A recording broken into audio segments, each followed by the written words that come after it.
Good morning, students. Today I am going to explain lesson 5 10 natural laws of success. सफलता के 10 स्वाभाविक नियम. Who is a successful person? कौन सफल व्यक्ति है?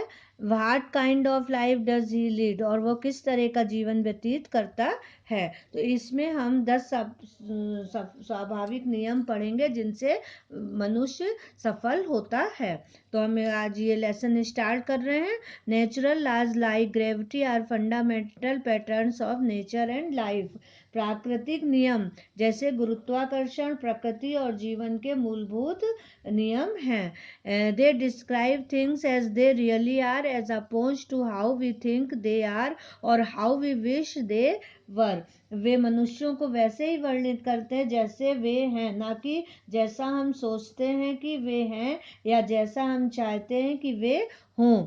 Whether we agree with them or not, these laws ultimately govern our lives and operate independent of our awareness or wishes. भले ही उनसे हम सहमत हों या ना हो, ये नियम अंततोगत्वा हमारे जीवन को संचालित करते हैं और हमारी चेतना और इच्छाओं से वे निरपेक्ष कार्य करते हैं. Obeying them can help us gain control of our lives, improve our relationship, increase our personal productivity and experience inner peace. इनके अनुसार चलना हमें अपने जीवन पर नियंत्रण प्राप्त करने, हमारे संबंध सुधारने, हमारी व्यक्तिगत उत्पादकता बढ़ाने और आंतरिक शांति का अनुभव करने में हमारी सहायता कर सकते हैं. लाभ 1. पहला नियम क्या है, अब हम ये पढ़ते हैं. You control your life by controlling your time. तुम अपने समय पर नियंत्रण रखकर अपने जीवन पर नियंत्रण रखते हो. Controlling our lives means controlling our time, and controlling our times means controlling the events in our lives. और अपने समय पर नियंत्रण रखने का अर्थ है अपने जीवन की घटनाओं पर नियंत्रण रखना. You need to stop thinking time management and start thinking event control. Too often we think time management has something to do with our watches.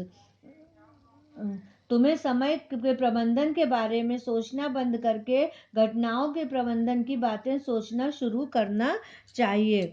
अक्सर हम सोचते हैं कि समय प्रबंधन का हमारी घड़ियों से कुछ संबंध है. The only thing a watch tells you is how long it takes the sun to go across the sky. That's an event over which we have no control. घड़ी जो हमें बताती है कि वह सिर्फ यह है कि सूर्य को आकाश से एक छोर से दूसरे छोर तक जाने में कितना समय लगता है. यह एक ऐसी घटना है जिस पर हमारा कोई नियंत्रण नहीं है. The real issue is what events can I control. Focusing on controlling the events of our lives make all the difference. वास्तविक विषय है किन घटनाओं को हम नियंत्रित कर सकते हैं. अपने जीवन की घटनाओं के नियंत्रण पर फोकस करना ही सारा अंतर पैदा करता है. Your governing values are the foundation of personal success and fulfilment. तुम्हारे प्रबंधन मूल ही व्यक्तिगत सफलता और संतुष्टि का आधार है. Each of us lives according to a unique set of governing values. हम में से प्रत्येक व्यक्ति प्रबंधन मूल्यों के एक अन्य समुच्चय के अनुसार जीवन यापन करते हैं. These values are the things that are most important to you. ये मूल्य ही तुम्हारे लिए सबसे अधिक महत्वपूर्ण हैं. They are represented by the clearest answer you can give to these questions. What are the highest priorities in my life, and of these priorities, which do I value most? ये इन प्रश्नों के स्पष्टतम उत्तरों द्वारा निरूपित होते हैं. जीवन की उच्चतम प्राथमिकताएं क्या हैं और इन प्राथमिकताओं में मैं सबसे अधिक मूल्यवान किसे मानता हूँ. Even though our governing values are our highest priorities, there often exists a gap between these ideals and our present realities. हालांकि हमारे प्रबंधन मूल्य हमारी उच्चतम प्राथमिकता होती है, अक्सर इन आदर्शों और वर्तमान वास्तविकताओं में अंतर होता है। Our performance relating to those values is never perfect.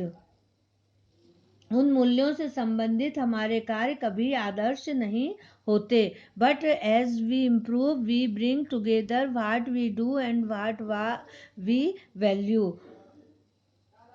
पर जैसे जैसे हमें सुधार होता है, हम जो करते हैं और हमारे जो मूल्य हैं उनके बीच अंतर कम होता जाता है। When your daily laws 3, अब तीसरा नियम है, when your daily activities reflect your governing values you experience inner peace।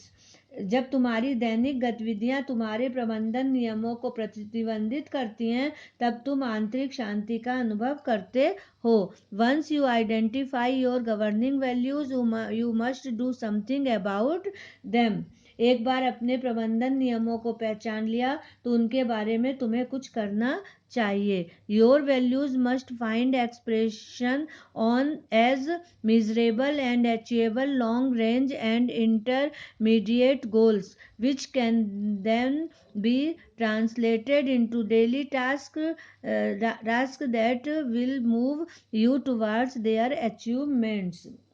तुम्हारे मूल्यों को मापने योग्य तथा प्राप्त करने योग्य दूरगामी और मध्यम लक्ष्यों के रूप में अभिव्यक्त होना चाहिए, जिन्हें फिर उनकी प्राप्ति के लिए दैनिक कार्यों में परिवर्तित किया जा सके। As you concentrate your time and energy on achieving tasks that have real meaning in your life, you become more productive and achieve inner peace, a sense of fulfillment and unity। तब तुम अपना समय और शांति उन कार्यों के क्रियान्वित पर केंद्रित करते हो जिनका तुम्हारे जीवन में वास्तविक मूल्य है। तब तुम अधिक उत्पादक बन जाते हो और आंतरिक शांति प्राप्त करते हो, एक उपलब्धि तथा एकता की भावना।